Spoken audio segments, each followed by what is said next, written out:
Hello, good morning students. आज अपन third chapter start कर रहे हैं, वनस्पति जगत। और इसमें देखो साइड में आपको टॉपिक दे रखे हैं कि क्या क्या इसमें शैवाल है, ब्रायोफाइट, टेरिडोफाइट, जिम्नोस्पर्म, एंजियोस्पर्म और एंजियोस्पर्म का जीवन चक्र। तो ये अपने इस चैप्टर में है। अब देखो स्टार्टिंग में जैसे इसमें भी दे रखा है कि वेटेकर ने जितना जंतु जगत था या जीव जगत था उसको 5 भागों में बांटा था: मोनेरा, प्रोटिस्टा, फंजाई, एनिमिलिया और प्लांटी।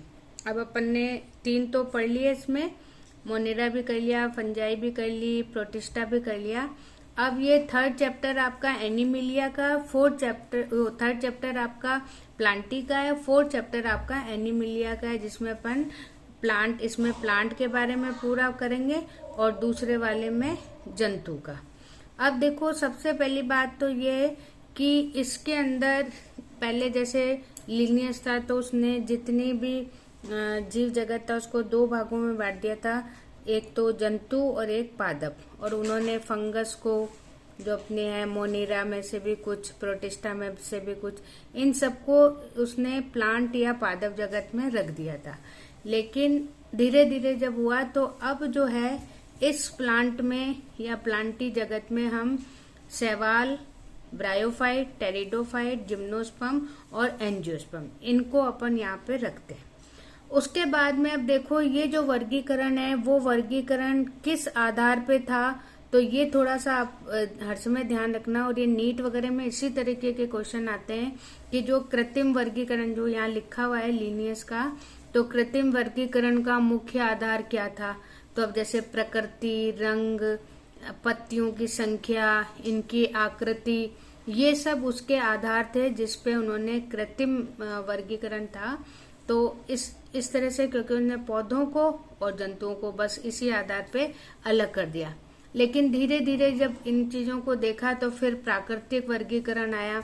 और प्राकृतिक वर्गीकरण में फिर हमने जो आधार रखा उसमें उन्होंने तो बाह्य लक्षणों को ज्यादा ध्यान दिया था, लेकिन प्राकृतिक वर्गीकरण, इसको अंडरलाइन कर लेना, प्राकृतिक वर्गीकरण में इन्होंने कई चीजें, सबसे पहली बात तो भीतरी गुणों को देखा। अब भीतरी गुणों में क्या है, जैसे कोशिका की संरचना, फिर किस तरीके से भ्रूण यानी फल बनता है, बीज बनता है, इसके अंदर किस तरह की श्वसन क्रिया होती है, कैसे सारी और क्रियाएं, उत्सर्जन की क्रिया, और ये सारी चीजें।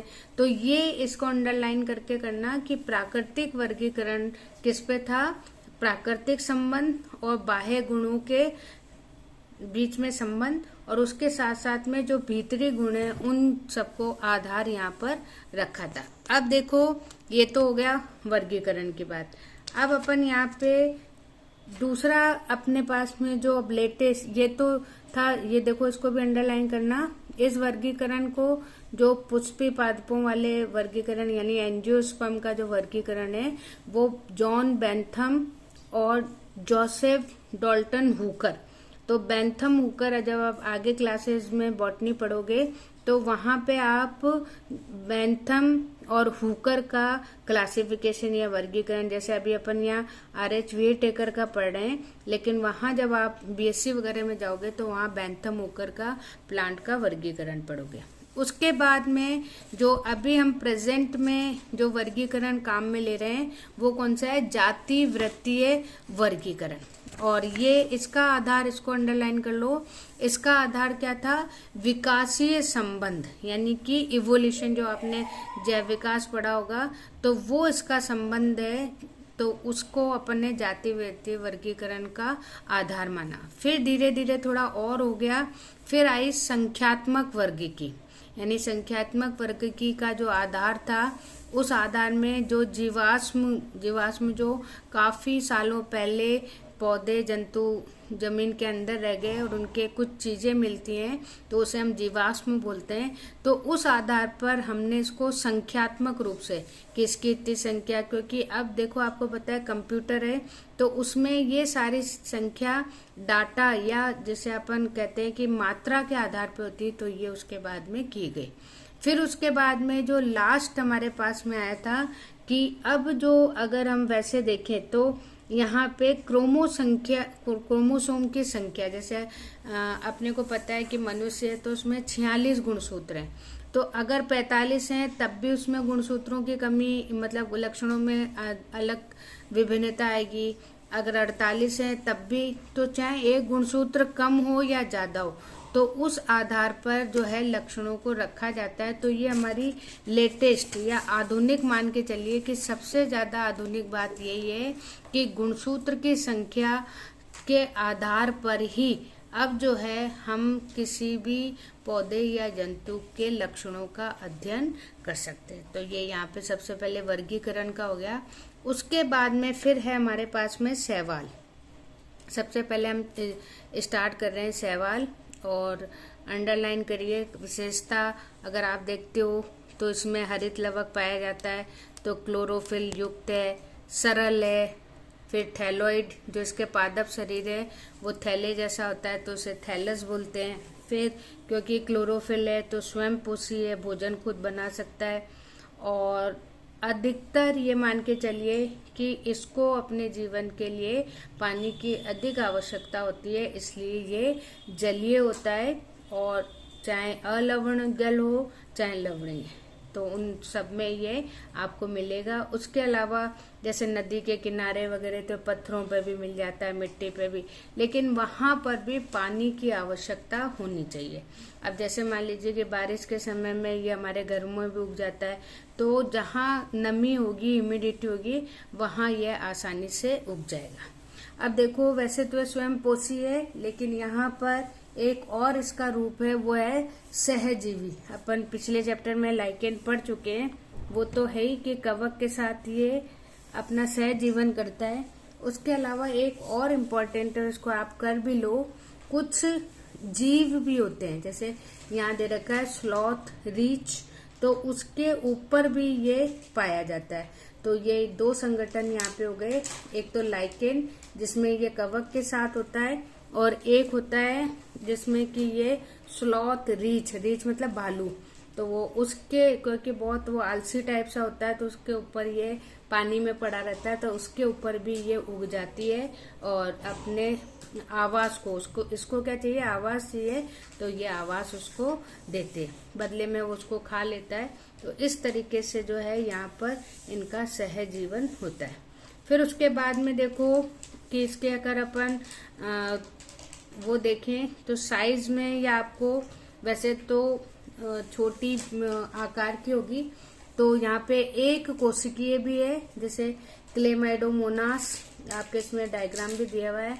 वॉल्वॉक्स, ये जो होती है ये कौन सी होती है, एक कोशिकीय, और ये काफी लंबी भी होती है, तंतुमय संरचना होती है, तो वो यूलोथ्रिक्स या स्पाइरो वगैरह धागों जैसी संरचना होती है। और फिर उसके बाद में आप इसको इम्पोर्टेंट करो, सबसे लंबी यानी बिल्कुल रस्सी के समान होती है, वो होती है कैल्प, और ये समुद्रों में पाई जाती है, और इनको बड़े बड़े जो जहाज होते हैं, शिप होते हैं, उनको आसानी से उनमें यह बांधने के काम में आती है। तो ये इसके शरीर का हो गया। फिर उसके बाद में अगर अपन जनन में देखें तो इसमें कायिक जनन भी मिलेगा, अलैंगिक जनन भी मिलेगा, लैंगिक जनन भी मिलेगा, और कायिक जनन होगा वो विखंडन यानी टूट कर ये अलग हो जाएगा, और प्रत्येक खंड जो है थैलस का निर्माण करेगा।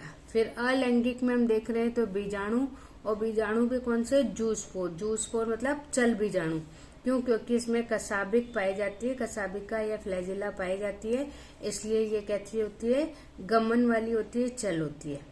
और जैसे ही जब प्रतिकूल परिस्थिति आती है तब ये बीजाणु बनते हैं, और जब अनुकूल परिस्थिति आती है तो ये अंकुरित होकर वापस से नए पौधे का निर्माण कर देते हैं।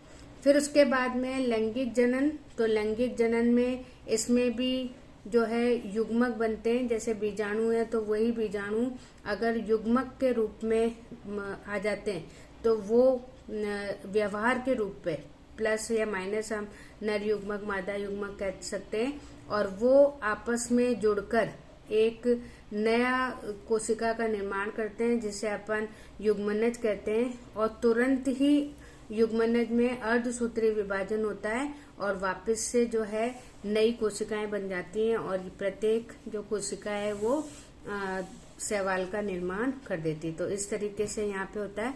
अब यहाँ देखो इम्पोर्टेंट है कि जो यूलोथ्रिक्स है, अब एग्जाम्पल के आधार पर इसमें देखना कि यूलोथ्रिक्स के जो युग्मक होंगे उनमें फ्लैजिला मिलेगी, यानी कि चल होंगे, और उसके साथ ये समयुग्मकी होंगे, यानी कि माप में भी समान है। तो यूलोथ्रिक्स में समयुग्मकी प्रकार का जनन होगा। फिर यहाँ पे देखो दूसरा जो उदाहरण है वो है स्पाइरोगायरा। स्पाइरोगायरा में जो बीजाणु बनेंगे वो उनमें फ्लैजिला या कसाबिका नहीं होगी, यानी कि अचल होंगे, लेकिन आकार उनका कैसा होगा, एक जैसा होगा। तो ये कहलाएगा आपका समयुग्मकी। और अगला जो है जैसे विभिन्न माप वाले अगर युग्मक हैं तो वो असहयुग्मी होते हैं, और उसका एग्जाम्पल है यूडोराइना। तो इस तरीके से कुछ आप एग्जाम्पल के आधार पे भी यहाँ कर सकते हो।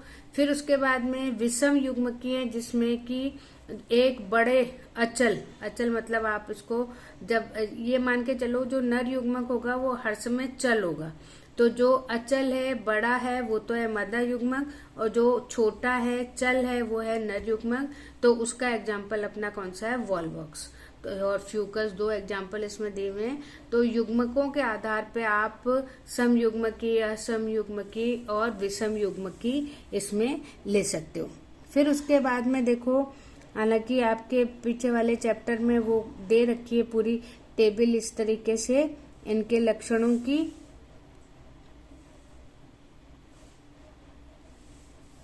अब देखो यहाँ पे एक ये टेबल आपको दे रखी है कि ये हालांकि विभाजन की है, इसको मैं थोड़ा सा भी आगे अपन डिस्कस करेंगे।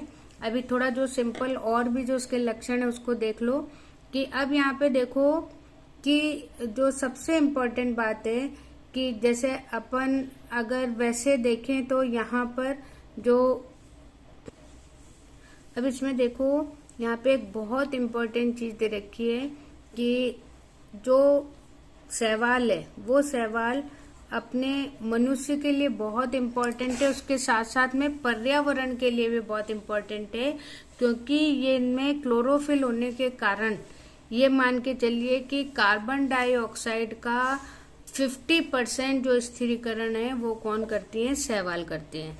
अब कार्बन डाइऑक्साइड का स्थिरीकरण से क्या मतलब है कि जो प्रकाश संश्लेषण होता है तो उसमें कार्बन डाइऑक्साइड पास में आती है और काम में आती है। और आपको पता है कि प्रकाश संश्लेषण से ही कार्बन डाइऑक्साइड काम में आने से जो ग्लोबल वार्मिंग या वैश्विक उष्णता है वो क्या होती है, कम होती है। तो इसलिए जो है वैसे तो है ही कि भाई फोटोसिंथेसिस हो रहा है, ऊर्जा का काम हो रहा है, लेकिन उसके साथ साथ पर्यावरण का भी बहुत ज्यादा यहाँ पर ध्यान रखा जा रहा है। तो उसको अंडरलाइन कर लो कि कार्बन डाइऑक्साइड का स्थिरीकरण 50% किसके द्वारा किया जाता है, शैवाल के द्वारा किया जाता है।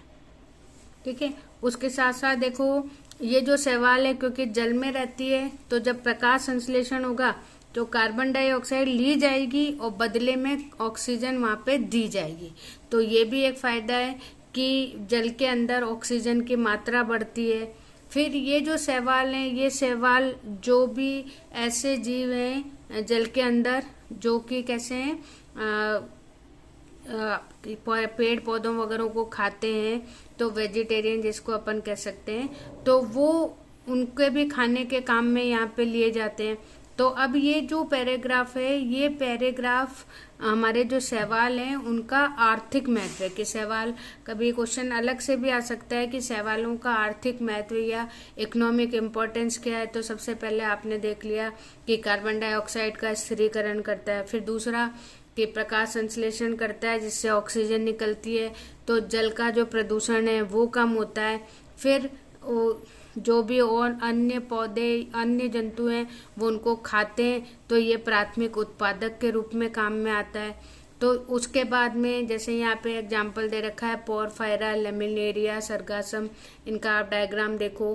तो ये जो कुछ जातियां हैं ये बहुत बड़ी होती हैं। अभी अपन ने पहले छोटी छोटी जातियों को देखा, तो ये काफ़ी बड़ी बड़ी होती हैं, जैसे बिल्कुल वनस्पति जैसे पेड़ पौधे अपने बाहर होते हैं वैसी दिखाई देती है। फिर उसके बाद में एक और बहुत इम्पॉर्टेंट है कि जो भूरे और लाल रंग के शैवाल होते हैं उनसे कैरागिन, इसको अंडरलाइन कर लो, कैरागिन बनता है, जिसका उपयोग जो है इंडस्ट्री वगैरह में किया जाता है। फिर अंडरलाइन करो जिलेडियम और ग्रेसिएलिया, ये भी शैवाल हैं जो बहुत चिपचिपे होते हैं और उनसे एगार, अभी आगे आपका ये नाम कई बार आएगा, एगार बिल्कुल गोंद जैसी है, जेली जैसी स्ट्रक्चर होती है, जिसका यूज किया जाता है आजकल आइसक्रीम बनाने में, जेली बनाने में काम में लिया जाता है। तो ये यहाँ इम्पोर्टेंट हो गया। फिर उसके बाद में बहुत ज़्यादा इम्पॉर्टेंट है क्लोरेला और स्प्रूलाइना। ये जो है ये एक कोशिकीय शैवाल है सबसे पहली बात, और इसमें प्रोटीन बहुत पाया जाता है, यानी इसका पाउडर बना के जो अंतरिक्ष यात्री हैं वो अपने खाने के लिए ले जाते हैं। तो ये जो है उनके भोजन के रूप में वहाँ पे प्रोटीन की जो भी कमी है उसको दूर करता है। तो इसको आप यहाँ पर इम्पोर्टेंट कर लो।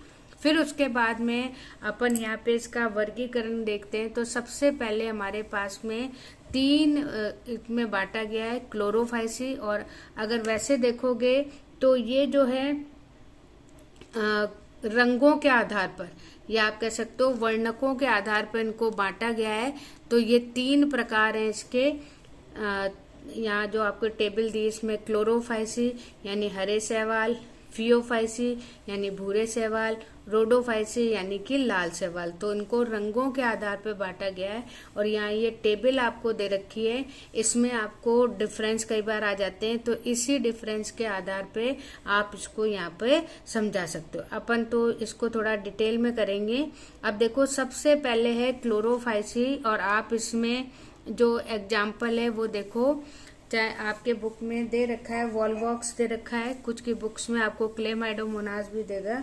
तो ये यहाँ पे हालांकि आपको बिल्कुल गोले की तरह दिखाई दे रहा है, लेकिन ये एक कोशिकीय शैवाल है, और इसकी जो छोटी छोटी आपको डॉट दिखा रहे हैं ये आपस में एक कोशिका है, और ये आपस में मिलके कॉलोनी बनाती हैं, समूह बनाती हैं। तो ये जो डायग्राम आपको दिया हुआ किसका दिया हुआ है, समूह का दिया हुआ है। ठीक है, तो सबसे पहले बात ये ग्रीन कलर की होती है, तो इसलिए हरा शैवाल, और इसमें क्लोरोफिल ए और बी, इसको अंडरलाइन कर लो, सबसे ज्यादा पाया जाता है, इसीलिए सबसे ज्यादा प्रकाश संश्लेषण ये करते हैं। फिर क्लोरोप्लास्ट पाया जाता है, क्लोरोप्लास्ट मतलब हरित लवक पाया जाता है। और ये जो क्लोरोप्लास्ट है ये हालांकि आपके कोर्स में नहीं है, डायग्राम भी नहीं दे रखा है, तो अलग अलग शैवालों में इसका आकार अलग अलग होता है। तो किसी में ये डिस्क मतलब प्लेट जैसा मिलेगा, किसी में ये जाल जैसा दिखाई देगा, किसी में कप की तरह दिखाई देगा, किसी में सर्पिल आकार का, रिबन आकार का। तो इस तरीके से जो है ये अलग अलग आकार का होता है क्या, हरित लवक। फिर यहाँ पे देखो क्लोरोप्लास्ट के साथ साथ एक यहाँ पे और इम्पोर्टेंट चीज है पायरिनोइड। पायरिनोइड भी जो है एक तरीके का स्टार्च होता है, स्टार्च मतलब जैसे कार्बोहाइड्रेट और आप पढ़ते हो, तो ये पायरिनोइड एक स्टार्च है। और कुछ जो शैवाल होते हैं उसमें जो खनिज संग्रहण होता है वो तेल या बूंदों के रूप में भी भोजन संचित होता है। भोजन संचित का क्या मतलब होता है कि जैसे आपको पता है कि ग्लूकोज है उसको तुरंत डाइजेस्ट या पाचित कर लिया जाता है, लेकिन अगर आवश्यकता नहीं हो तो हमारा शरीर हो या पौधे का शरीर हो वो उसको संरक्षित कर देता है। तो जो संरक्षित होता है उसे अपन क्या बोलते हैं, संचित भोजन। तो यहाँ पे जो भोजन है वो तेल बिंदु या पायरिनोइड के रूप में संचित होता है। फिर इसके जो चारों तरफ कोशिका भित्ति होती है वो सेल्यूलोज और पेक्टोज की बनी होती है। सेल्यूलोज अंदर की तरफ होता है, पैक्टोज जो थोड़ा चिपचिपा होता है वो बाहर की तरफ होता है। फिर उसके बाद में अगर जनन देखते हैं तो यहाँ कायिक जनन वही विखंडन द्वारा होता है। अलैंगिक के लिए यहाँ पे भी जो है चल बीजाणु बनते हैं, और चल बीजाणु जहाँ बनते हैं, क्योंकि आप लोग थोड़े से इंग्लिश का शब्द आता है तो आप परेशान हो जाते हो, तो जूस्पोर और जूस्पोर जहाँ पर बनता है उसे हम क्या बोलते हैं, जूस्पोरेंजिया या चल बीजाणु दानी। फिर उसके बाद में लैंगिक जनन है तो सभी प्रकार का है, समयुग्मकी, असमयुग्मकी, विषमयुग्मकी, तो ये अपने को ज्यादा डिटेल की जरूरत नहीं। फिर उसके बाद में फियोफाइसी, अब ये वो वाले थे हरे रंग के, ये होंगे भूरे रंग के, भूरे पीले रंग के। और क्यों होंगे, क्योंकि इनमें जो है क्लोरोफिल ए और सी के साथ साथ में कैरोटीनॉइड, जेंथोफिल, फ्यूकोजेंथिन, तो ऐसे वर्णक यहाँ पर पाए जाएंगे। फिर अब ये थोड़े से क्लोरोफाइसी की तुलना में ये थोड़े से जटिल होंगे, लंबे होंगे। जैसे यहाँ आपको एग्जाम्पल दे रखा है किसका, भूरे सवाल में एक्टोकार्पस है, या फिर यहाँ पे इस तरह के जो आपको डायग्राम दे रखे हैं उसमें आप देखिए, भूरे सवाल है तो लेमिनेरिया, फ्यूकस, डिक्टियोटा, तो ये यहाँ पे कुछ डायग्राम आपको दिए हुए हैं बुक के अंदर, तो वो आप देखिए। फिर इसमें देखो, क्योंकि ये इस कलर के, तो ये थोड़े से लाइट ग्रीन कलर के, थोड़े से पीले कलर के, ब्राउन कलर के, इस तरीके से यहाँ मिलेंगे। फिर यहाँ इंपॉर्टेंट करो, जैसे वहाँ अपन ने पायरिनॉइड किया था, वैसे यहाँ पे जो भोजन संचित होता है वो किस रूप में होता है, लेमिनेरिन और मैनिटोल। कई बार ये क्वेश्चन पूछा जाता है। फिर उसके बाद में कोशिका भित्ति सेल्यूलोज की बनी हुई है, और वहाँ पैक्टोज था बाहर, यहाँ पर एल्जिन भी थोड़ा सा जिलेटिन या चिपचिपा पदार्थ होता है, तो यहाँ पे अंदर की तरफ सेल्यूलोज और बाहर की तरफ एल्जिन मिलेगा। फिर यहाँ पे अंदर कोशिका के अंदर देखेंगे तो बड़ी बड़ी रसधानी, जिसे वैक्यूल बोलते हैं, केंद्रक है, वो मिलेगा। फिर आप इसके डायग्राम देखोगे तो यहाँ जैसे ये किससे जुड़ा हुआ है, नीचे जो भी स्तर है, पत्थर है या जमीन है, उससे ये जुड़ा रहता है, तो इसे अपन क्या बोलते हैं, अधः स्तर या सबस्ट्रेटम, तो उससे जुड़ा रहता है। और बिल्कुल थोड़ी सी पौधे जैसी इसमें दिखाई देने लगी कि जो जुड़ा भाग होता है वो जैसे मूल जैसा, फिर बीच में एक लंबा पतला, तो वो तने जैसा, फिर उसके ऊपर पत्तियों जैसी, तो यहाँ से जो है थोड़ा सा पौधे की चीज यहाँ पर दिखने लगती है। उसके बाद में फिर जनन की बात करते हैं, तो कायिक जनन विखंडन द्वारा है। अलैंगिक जनन नाशपाती आप जानते हो, थोड़ी सी किडनी जैसी या वृक्क जैसी आकृति होती है, और उसमें 2 फ्लैजिला होते हैं, और ये फ्लैजिला भी या कसाबिका अलग अलग लंबाई के होते हैं। और इसमें बस आपको ध्यान देना है कि इसमें जो फ्लैजिला है वो ऊपर ना जुड़कर उसके साइड में जुड़ा हुआ होता है। जैसे अपने सोया ये होता है ना राजमा वगैरह, तो उसमें आपने देखा होगा, तो वो बीच में से दबा हुआ होता है, वैसी इसकी संरचना होती है, और इसमें से 2 बीच में से जो है फ्लैजिला बाहर निकलते हैं। फिर यहाँ लैंगिक जनन भी है, आपको पता है कि वही सहयुग्मी और सभी प्रकार का होता है। और यहाँ पर युग्मक भी कैसे होते हैं, नाशपाती जैसे, ठीक है। फिर ये इसके हो गए इम्पोर्टेंट। अब इसमें देखो विषम युग्मक की हैं, उसका एग्जाम्पल आपका दिया हुआ है। फिर उसके बाद में और एग्जाम्पल हैं, एक्टोकार्पस, डिक्टियोटा, तो वो यहाँ पे डायग्राम में दे रखे हैं। उसके बाद में जो तीसरा है वो है रोडोफाइसी, यानी लाल कलर के शैवाल। और क्यों, क्योंकि इसमें जो है लाल रंग का वर्णक आर फाइकोइरिथ्रिन इम्पोर्टेंट है, कर लीजिए, पाया जाता है। और उसके बाद में बहुत ज्यादा इम्पोर्टेंट है कि ये अधिकतर इनके को कि लाल रंग है तो लाल शैवाल समुद्र में पाए जाते हैं, तो लाल समुद्री कहलाने लगता है। उसके अलावा फिर इम्पोर्टेंट कीजिए कि ये समुद्र में गर्म क्षेत्र पर सबसे ज्यादा, जहाँ गर्म मतलब टेम्परेचर ज्यादा होगा, वहाँ एक तो क्वेश्चन ये बनता है कि टेम्परेचर ज्यादा होता है तो कौन से शैवाल पाए जाते हैं। दूसरा, ये नीट में भी क्वेश्चन आया हुआ है कि सबसे ज्यादा प्रकाश जहाँ होता है पानी के जो ऊपरी सतह है वहां पर भी ये मिलते हैं, और सबसे तल में जहाँ पे सबसे कम प्रकाश होता है वहां पर भी ये पाए जाते हैं। तो उसमें क्वेश्चन आया था कि कौन से सबसे ज्यादा प्रकाश में तथा सबसे कम प्रकाश में कौन से पाए जाते हैं, तो वो आपके कौन से हो गए, रोडोफाइसी या लाल शैवाल। फिर उसके बाद में ये बहुकोशिकीय होता है।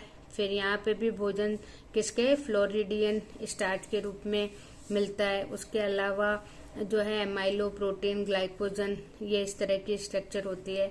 फिर यहाँ पे जनन, कायिक जनन, विखंडन, अलैंगिक, अचल स्पोर्स, लैंगिक, विषम युग्म की, तो ये सारे बहुत सिंपल से इसके लक्षण हैं। फिर उसके बाद में अगर अपन एग्जाम्पल देखते हैं तो आप डायग्राम में भी देख लीजिए, पॉलीसाइफोनिया, ग्रेसिलेरिया, पोरफायरा, जिलेडियन, तो ये यहाँ पे कुछ आपको एग्जाम्पल मिलेंगे। तो ये आज आपका सवाल हो गया कंप्लीट। अब ये थोड़े से बच्चे क्वेश्चन आंसर मुझे पूरे नहीं करके दिखा रहे हैं, तो आप लोग क्वेश्चन आंसर में मैं आपको भेजती हूँ, इस हिसाब से कॉपी में बना के भेजो। Okay, thank you.